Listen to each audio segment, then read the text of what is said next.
yo creo que después de Navidad, en la Semana Santa y especialmente el Viernes de Crucifixión, es una de las fiestas litúrgicas más representativas del cristianismo. Lo que comenzó allá en Belén de Judea, la noche de Navidad, llega a su clímax la tarde en que Jesús termina crucificado allá en el Monte Calvario en Jerusalén. Usted sabe, la tradición envuelve a muchas cosas, tantas cosas que podríamos decir en un Viernes de Crucifixión. Era común en el pasado, no sé cuántos de nosotros que hacíamos escuchando sermones de las 7 palabras, ¿se acuerda? Un largo servicio de adoración.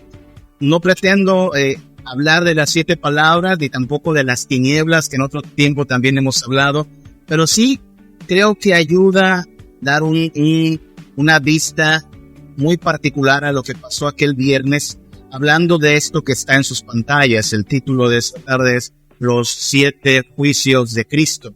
No sé si lo sabía, no sé si lo ha contado, pero Cristo no llega de la noche a la mañana así en un santiamén a la cruz del Calvario. Hubo todo un proceso, toda una relatoría que tenemos en los evangelios. Lo llevan con fulano, lo llevan con sotano, lo quieren ver muerto, pero resulta que solo los romanos pueden ejecutar la pena de muerte. Fue todo un proceso judicial amañado, turbio, tramposo, corrupto, alrededor de un solo propósito, que era matar a Jesús. De alguna forma, este Jesús de Nazaret, que días antes había sido elogiado con aquellas palabras, ¿se acuerda? Hosana al hijo de David, y la gente agarraba las ramas de las palmas y las tiraba, y los mantos, le dieron un trato de rey. Para el día de la crucifixión, la gente lo odiaba, lo despreciaba, la gente se burlaba de él. Así es que de alguna forma este hombre logró llegar del grado máximo de popularidad al grado de mayor desprecio por parte de la gente. Y si usted lo cuenta, el número de procesos que se le abren a Jesús son 7 en particular. Vamos a enumerar esta tarde, si lo permite así el momento y la oportunidad. Vamos a enumerar a través de los evangelios cómo es esta relatoría judicial. Insisto, está bastante turbia la cosa. Muchas injusticias ocurrieron, pero sabemos que este era el plan de Dios, que el Hijo de Dios acabara en la cruz. Así es que vamos a la palabra de Dios. Vamos al Evangelio de Juan. ¿Tiene su Biblia? Evangelio de Juan. Los 4 evangelios nos narran acerca de la muerte de Jesús. Los 4 evangelios nos dicen unos detalles, otros detalles, cada quien desde su perspectiva, y en conjunto nos dan una historia coherente, unificada. Empezaremos por Juan capítulo 18. El día de ayer estábamos conmemorando la última cena de Jesús, ¿se acuerda? Jesús toma la Pascua con sus discípulos, después les advierte que alguien lo va a entregar, es Judas, lo sabemos ahora. Se va con sus discípulos a orar, Judas se va ya a armar su trampa, va a llegar, ¿se acuerda? Con un beso traidor, va a mostrar así quién es Jesús de Nazaret. Lo apresan, y esa misma noche, después de que ya tomó la Santa Cena y después de que ya oró al Padre pidiendo pase de mí esta copa, lo van a llevar preso. Juan 18, versículos del 12 en adelante nos narra, dice: entonces la compañía de soldados, el tribuno y los alguaciles de los judíos prendieron a Jesús y le ataron y le llevaron primeramente a Anás, porque era el suegro de Caifás, que era el sumo sacerdote aquel año. La primera instancia a la que llevan a Jesús, es con un tal Anás, ¿sí? Es claro el Evangelio de Juan que nos dice que Anás, necesito que allá me ayude alguien, por favor. Siguiente. Ese Anás, dice el texto, que era el suegro de Caifás. Aquí ya empieza lo turbio, hermanos. Ustedes saben, el cargo del sumo sacerdote era el cargo de más alta importancia en el pueblo de Israel. Le tocaba a él dirigir las labores del templo, le tocaba a él coordinar las diversas actividades del sacerdocio, muchas veces repartir instrucciones. Era el mero mero, ¿sí? Nos dice el pasaje que el sumo sacerdote era Caifás. Pero note que a Jesús no lo llevan primero con Caifás, lo llevan ¿con quién? Con el suegro. ¿Cómo se llama el suegro? El suegro se llama Anás. Y entonces lo que sabemos es que ese Caifás, pues ahora sí que era solo un sacerdote marioneta, ¿no? Imagínate, antes de ti estuvo tu suegro, y ahora tu suegro ya se jubiló, y tú estás en el cargo. Pero ¿quién sigue mandando? El suegro. Y tan es esta realidad que primero llevan a Jesús con Anás, ¿no? Anás es como el padrino, es el que arregla las cosas debajo de la mesa, en lo oscurito, no en la oficialidad. Antes de que lleven a Jesús con Caifás, el sumo sacerdote, vamos a preguntarle al padrino, ¿no? A don Anás, ¿qué quiere su majestad? Note lo que dice ahora Juan 18. Versículos del 19 en adelante. Y el sumo sacerdote preguntó a Jesús acerca de sus discípulos y de su doctrina. Jesús le respondió: yo públicamente he hablado al mundo, siempre he enseñado en la sinagoga y en el templo donde se reúnen todos los judíos, y nada he hablado en lo oculto. ¿Por qué me preguntas a mí? Pregunta a los que han oído, que les haya yo hablado. He aquí ellos saben lo que yo he dicho. Hay un principio básico en el sistema de justicia, hermanos, que dicta más o menos así, ¿no? Todo mundo es inocente hasta que se demuestre lo contrario. Si a usted lo llevan ante la justicia, tiene que haber una acusación. No lo agarran y a ver qué le encuentran. Así no funciona la justicia. Tiene que haber una acusación y decir: mira, se te acusa de esto, de esto y de esto, y vamos a probar que eres culpable por esto y por esto. No es lo que está pasando con Anás. Note que Juan dice que el sumo sacerdote, versículo 19 de Juan 18, le pregunta acerca de sus discípulos y su doctrina. ¿Qué está haciendo? Está indagando, a ver qué le hallamos, a ver qué le encontramos. Jesús le responde: mira, yo lo he hablado todo públicamente. Ustedes han escuchado lo que yo he enseñado. Díganme, ¿de qué me acusan? ¿De qué se me acusa? Es básicamente lo que está diciendo aquí Jesús. Versículo 22.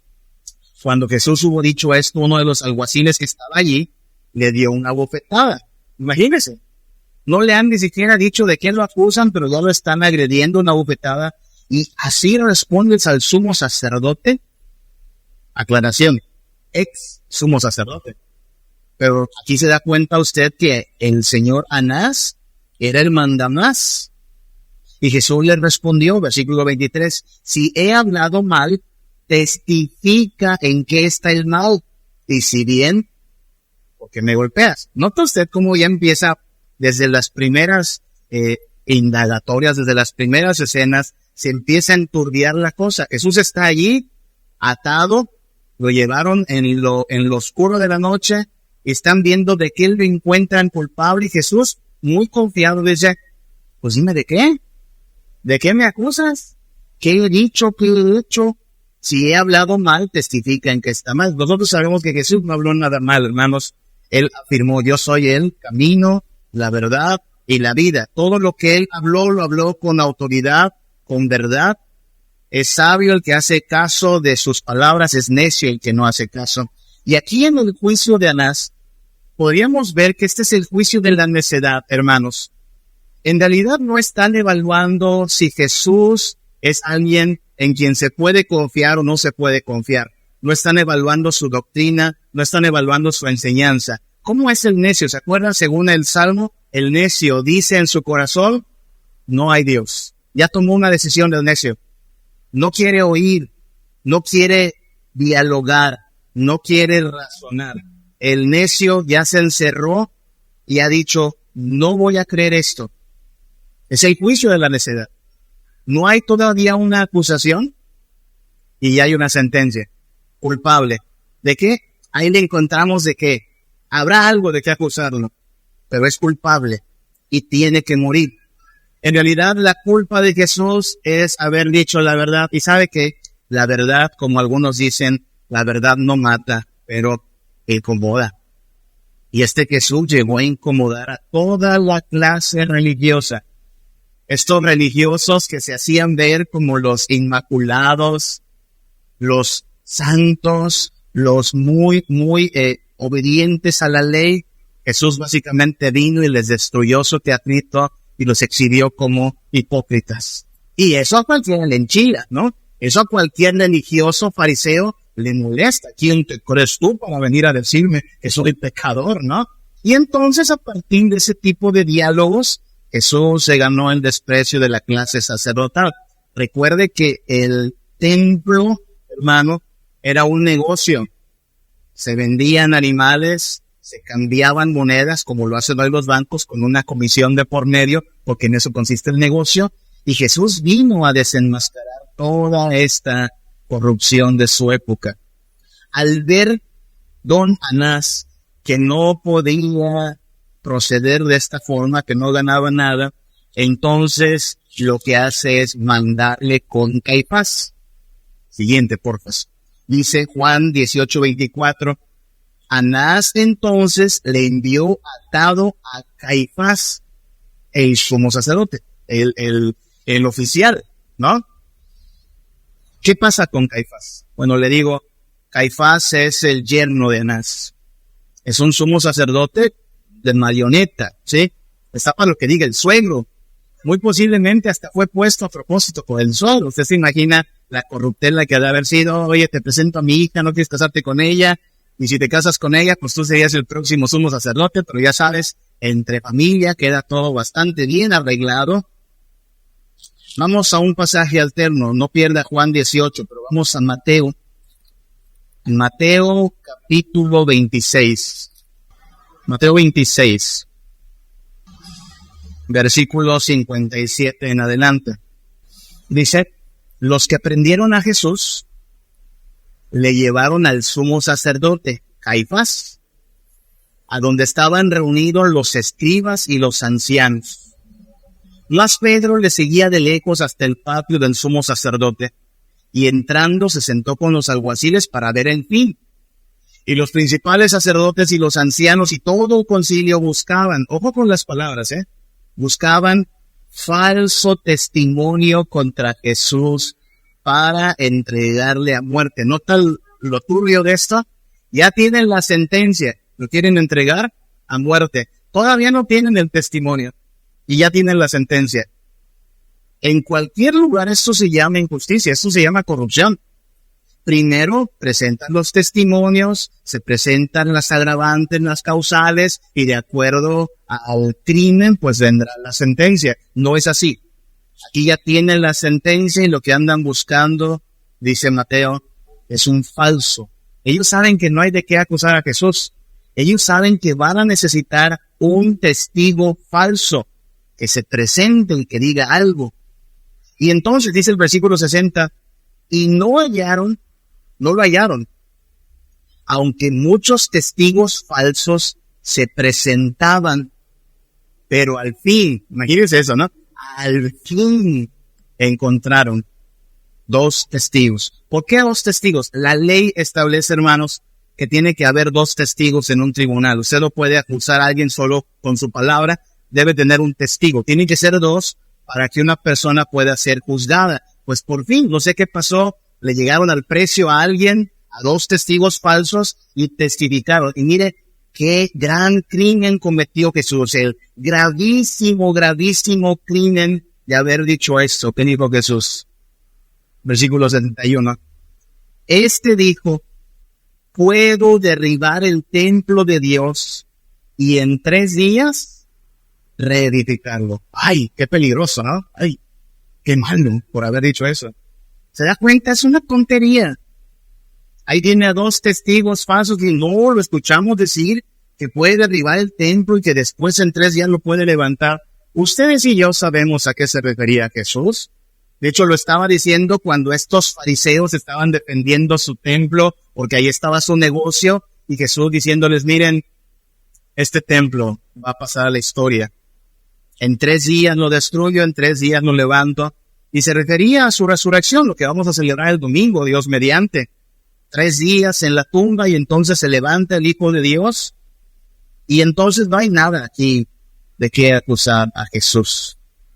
Este es el juicio de la calumnia, hermanos. Es el juicio en que abundan los testigos falsos, pero no hay fundamento, no hay coherencia. Si usted lee el Evangelio de Marcos, va a ver que incluso se contradecían entre ellos. Yo veo que hay hasta el día de hoy un juicio semejante hacia el cristianismo. Se acusa al cristianismo de que el cristianismo es una mentira. Le preguntamos a quien haga esa acusación, ¿dónde está la mentira? En el cristianismo engañan. ¿Cuáles son los engaños? El cristianismo, la Biblia, ese libro de los cristianos, está lleno de errores. ¿Dónde? La historia de Navidad es una historia pagana que trajeron a la Biblia. ¿Quién te contó eso? Abundan, hoy que tenemos las redes sociales tan llenas de dimes y diretes, abundan los textos de gente que calumnia al cristianismo. Pero tenemos lo mismo, muchos testigos falsos, sin fundamento, sin coherencia. Cualquiera puede decir lo que quiera, pero cuando pedimos desde nuestra fe una acusación contundente, basada en la verdad, no se sostiene.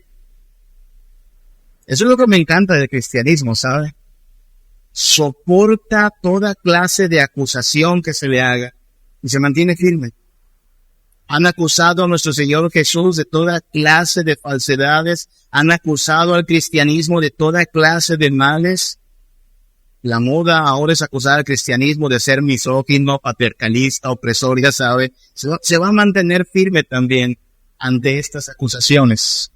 Los falsos testigos no han faltado en la historia, pero han permanecido así, sin fundamento, sin coherencia, y la fe cristiana se mantiene firme.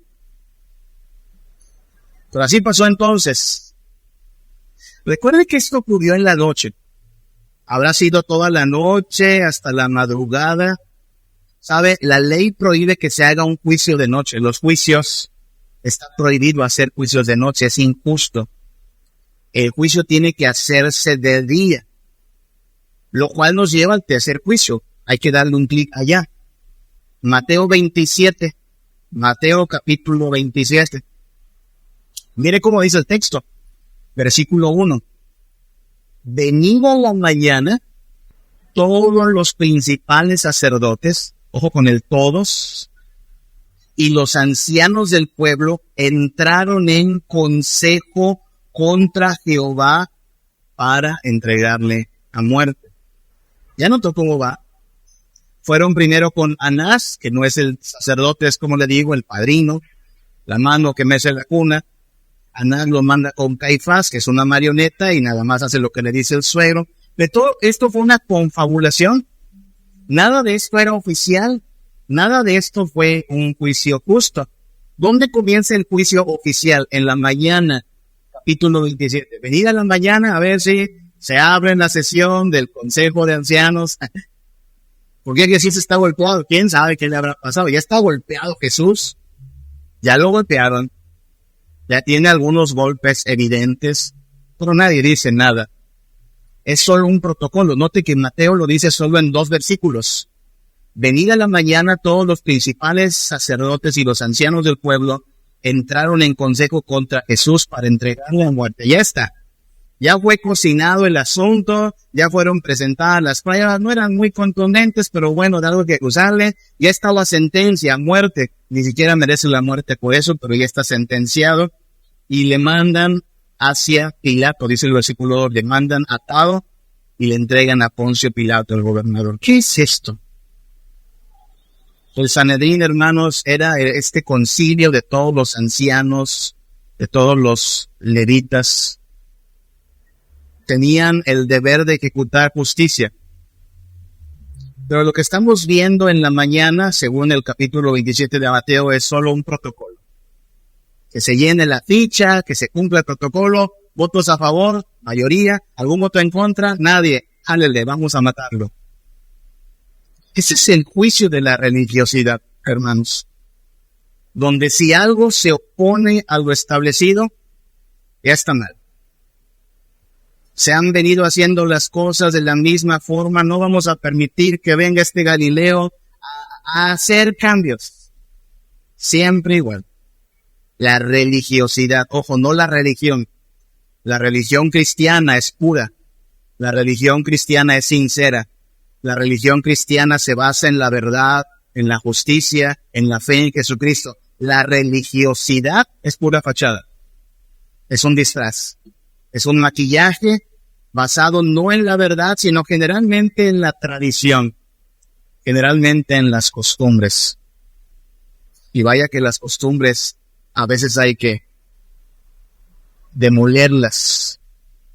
Ya saben, hay gente que defiende más sus tradiciones y sus costumbres que la palabra de Dios. No estamos aquí para eso. Líbranos, Dios, de ser religiosos y repetir como cotorritos, como borreguitos, lo que en el pasado se ha venido haciendo nada más porque así se debe hacer. No, estamos aquí para que nuestra religión sea una religión viva, ferviente. Que pasando Semana Santa, de todas formas, Cristo siga siendo una necesidad intensa. Que acabando estos días, que llaman muchos días de guardar, oiga, también mayo es un mes en que debemos buscar a Jesús, y también abril, pero también agosto y también septiembre, es decir, cada día del año, cada mes y temporada, necesitamos a Cristo.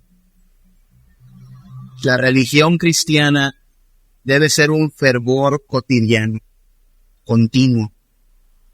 Y es que estos religiosos eran unos religiosos solo de fachada. Enseñaban, ¿se acuerda? Como dice Jesús mismo, enseñaban como si fuera ley de Dios lo que no eran sino tradiciones humanas. Líbranos, Dios, de ser como el Sanedrín, cuidando solo la religiosidad, pero ausentes de una religión verdadera. Entonces lo que hacen es cumplir el protocolo y lo mandan a Jesús con Pilato, ¿sí? Poncio Pilato. ¿Por qué mandan a Jesús con Poncio Pilato? Lo mandan porque ellos, los judíos, no pueden ejecutar la pena de muerte. Los judíos podían darle unos azotes a Jesús, una calentadita. Le podían cobrar alguna multa quizá. Podían dejarlo fuera de la sinagoga, pero no podían matarlo. La pena de muerte solo la ejecutaba la justicia romana. Vamos a Mateo 27. Versículo 2, que nos dice que le llevan a entregar a Pilato, ¿sí? ¿Y qué hace Pilato? ¿Se acuerdan de la historia?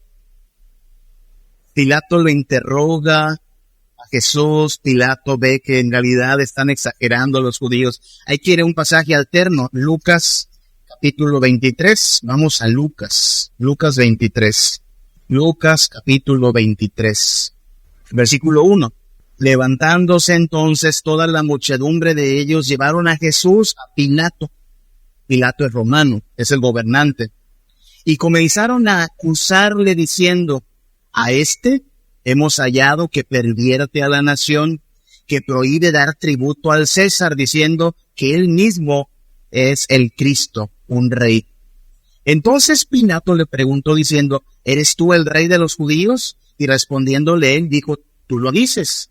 Y Pilato dijo a los principales sacerdotes y a la gente, ningún delito hallo en este hombre. Pero ellos porfiaban diciendo, alborota al pueblo enseñando por toda Judea, comenzando desde Galilea hasta aquí.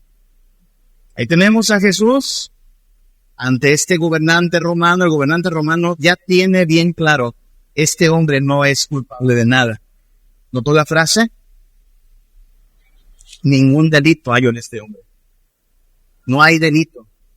Lo están acusando, sí, de andar corrompiendo a la nación, de que prohíbe dar tributo, Pero seamos sinceros, todos ellos estaban en contra de pagar tributos. Es más, aún entre nosotros, hermanos, si nos preguntan, ¿quiere pagar impuestos o no quiere pagar impuestos? ¿Qué vamos a contestar? Pues así si fuera por mí, pues mejor yo no pago impuestos, ¿no? ¿Por qué pagamos impuestos? Pues porque el cártel más poderoso de México se llama el SAT. Y si no pagas, te extorsionan bien bonito. Pero así que usted diga, ¿cómo me encanta pagar impuestos? No. Así es que son unos hipócritas. Todo el mundo cuida lo suyo. Aclaremos que Jesús no dijo que no pagaran impuestos. ¿Se acuerda que dijo Jesús? Da al César lo que es del César. Pero ahí están acusando a Jesús con el representante del César y el hombre Pilato no es inocente. Este es el juicio de la cobardía. Porque Pilato ya entendió que Jesús es bueno. Pilato está diciendo, yo sé que eres bueno, pero no me voy a comprometer por ti. Sé que eres justo, pero no voy a meter las manos por ti. Y hermanos, el mismo espíritu de Pilato impera también en la cultura y en muchas personas. Saben que el cristianismo es lo mejor que le ha pasado a la civilización humana.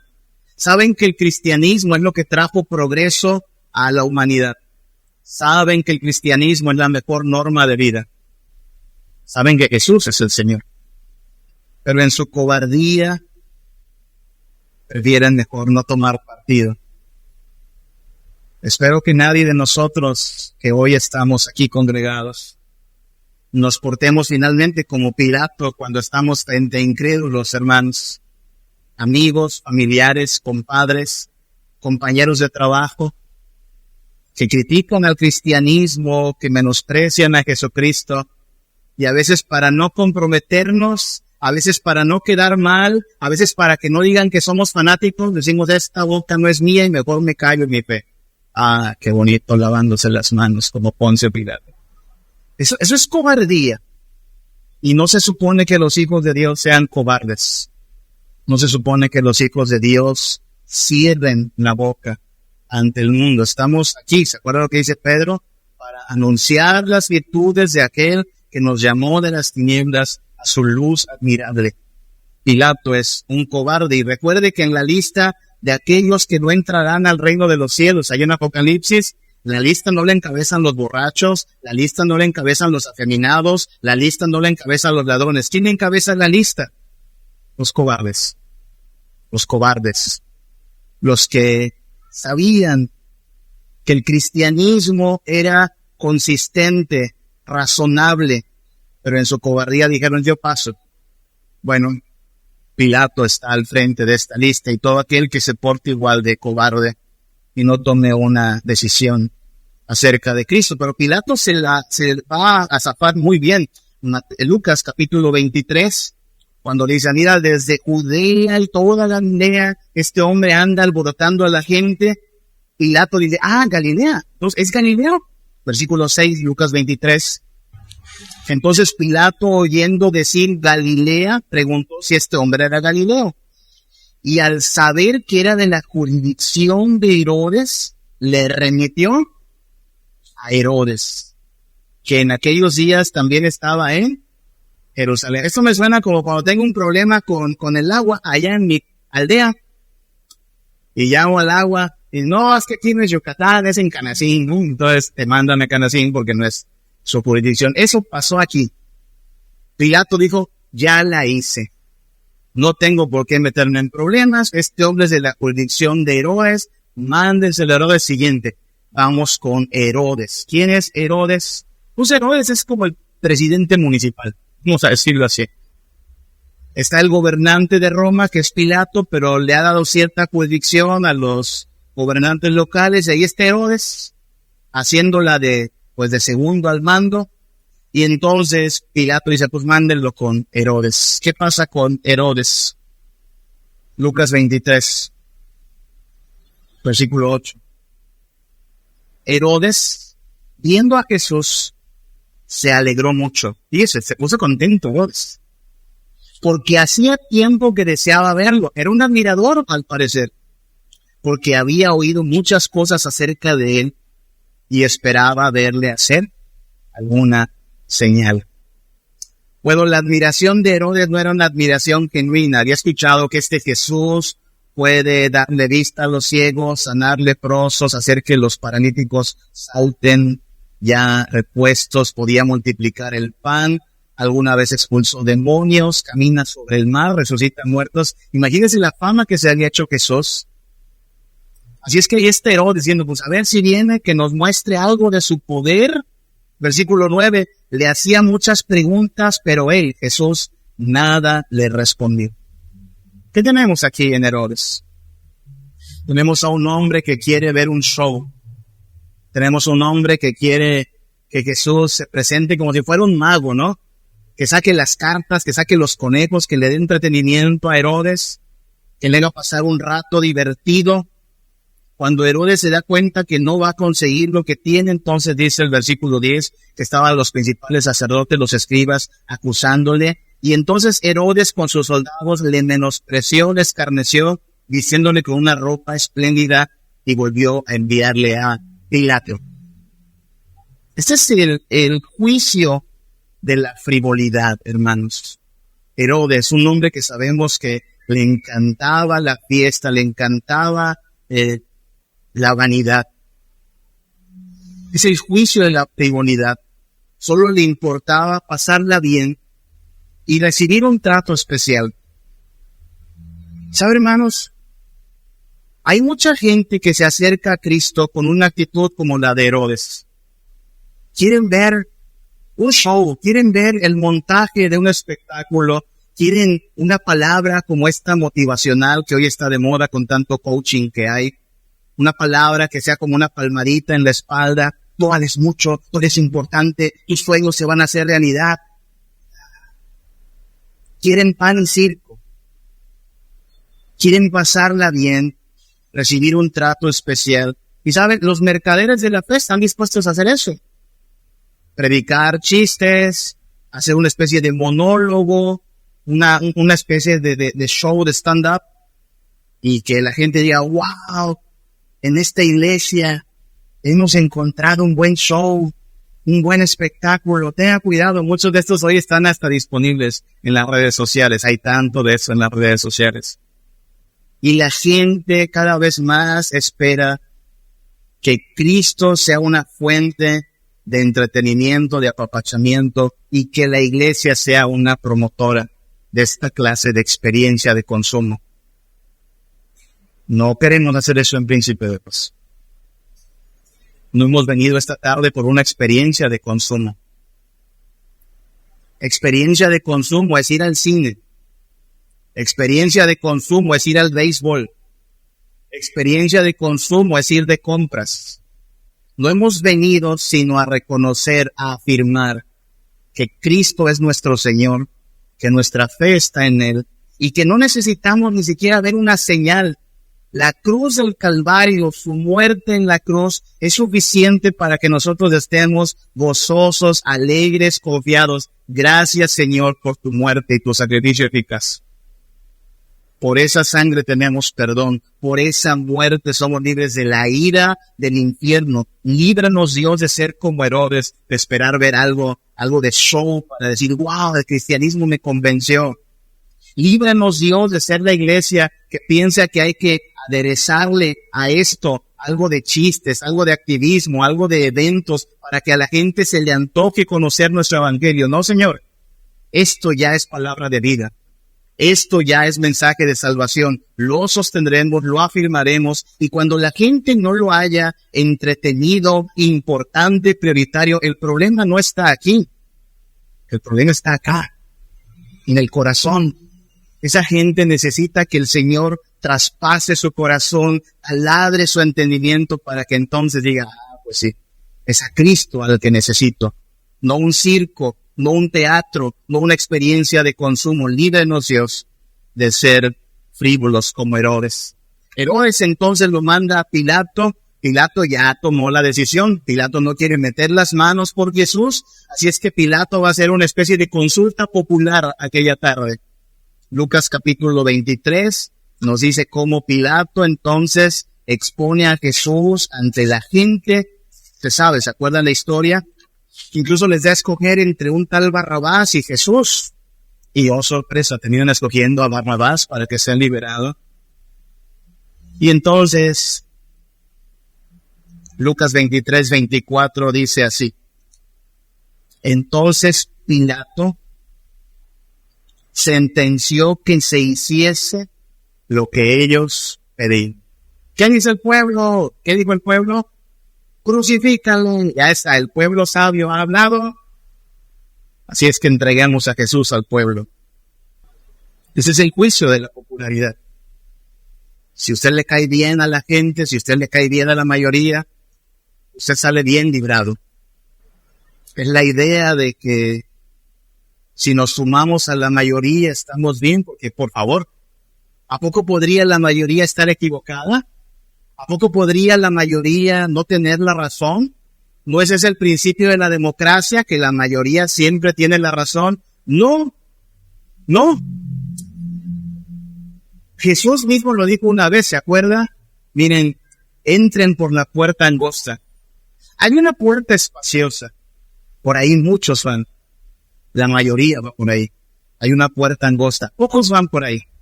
Pero más te vale ir por esa puerta. No estamos aquí porque Jesús sea popular. Y no estamos en el cristianismo porque la mayoría está en el cristianismo. Estamos en el cristianismo porque es el camino correcto. La multitud se equivoca. Tal como Jesús dirá un momento más tarde, ¿no? Perdónalos, Señor, no saben lo que hacen. En verdad no sabían lo que hacían. Pidieron la muerte del justo. Pidieron el asesinato del inocente. Por eso debemos librarnos de lo que diga la mayoría. Dios tenga piedad de este país, hermanos. Se ha puesto a decisión de la mayoría si el aborto es justo o injusto, y ha ganado la mayoría. Se ha puesto a decisión de la mayoría si el matrimonio es solo hombre y mujer o toda clase de personas, y ha ganado la mayoría. Se ha puesto a decisión de la mayoría si la religión tiene que estar separada de todas las cosas, o hay parte para la religión y cada vez va perdiendo más espacio la religión cristiana. Es posible que la mayoría se alegre cuando la iglesia sea perseguida, pero Dios nos ayudará, porque lo que nos beneficia y lo que nos afirma no es que seamos la mayoría, sino que mayor es el que está con nosotros que el que está en el mundo. Habiendo ocurrido estos juicios injustos, turbios, corruptos, cobardes, Pilato entrega a Jesús, y lleva a Jesús entonces cargando la cruz al monte Calvario, y allí ocurrirá el último juicio de aquella tarde. No es un juicio de Caifás, de Anás, de Pilato, de Herodes, de la multitud. Es el juicio divino.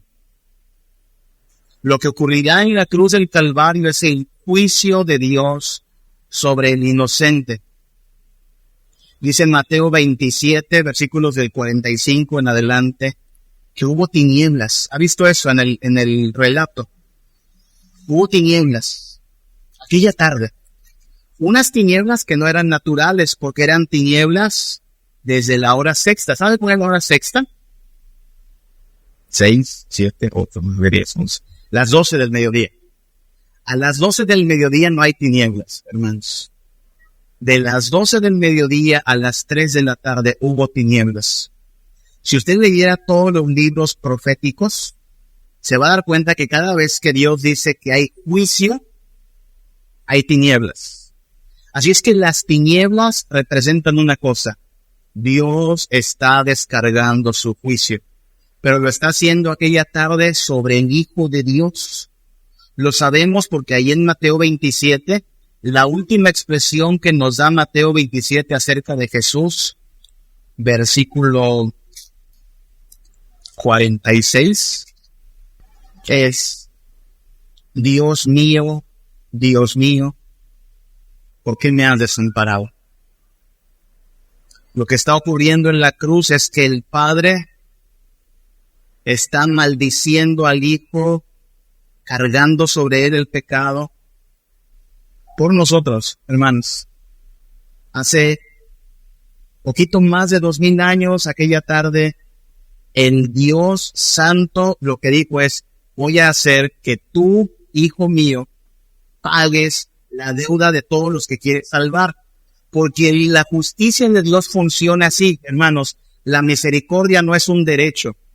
Usted y yo no podemos venir ante Dios y decirle: Dios, tenemos derecho a que tengas misericordia de nosotros. No, Señor, tiene derecho al infierno.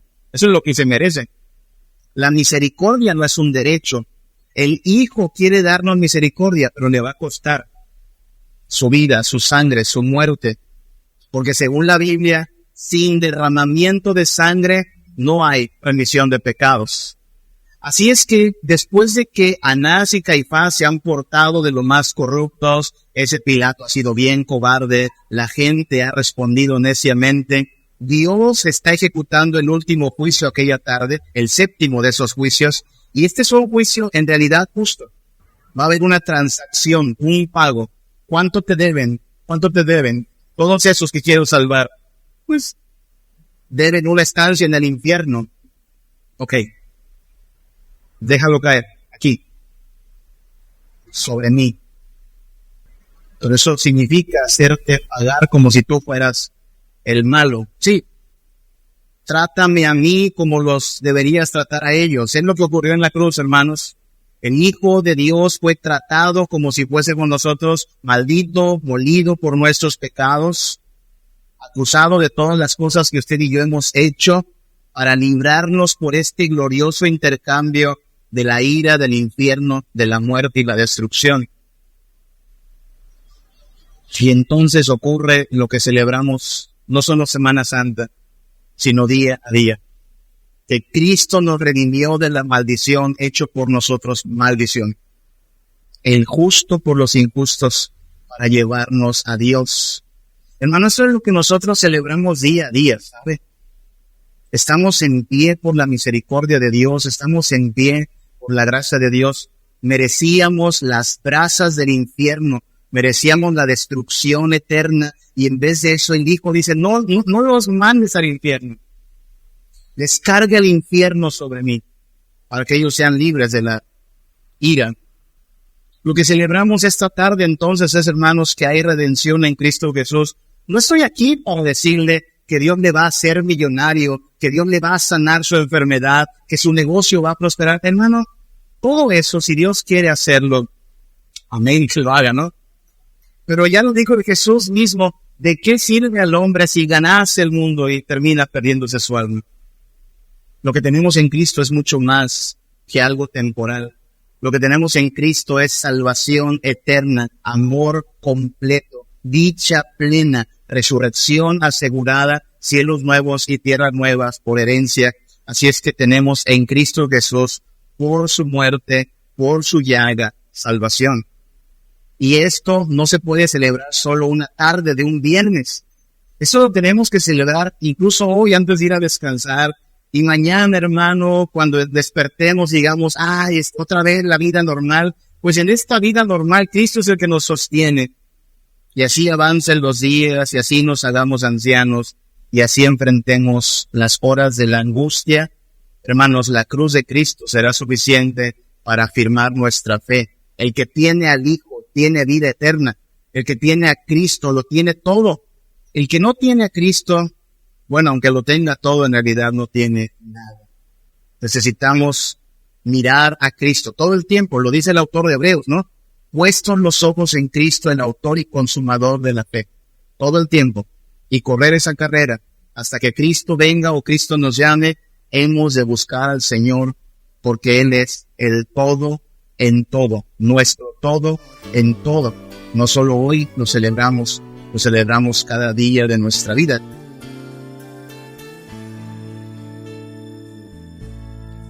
Eres Señor y Creador del universo y su esplendor. Me has dado vida y amor, siempre te ofreceré el honor, mi Señor. eres consuelo y perdón, eres justicia y verdad, me has cubierto con tu paz, siempre esperaré en ti, mi Señor.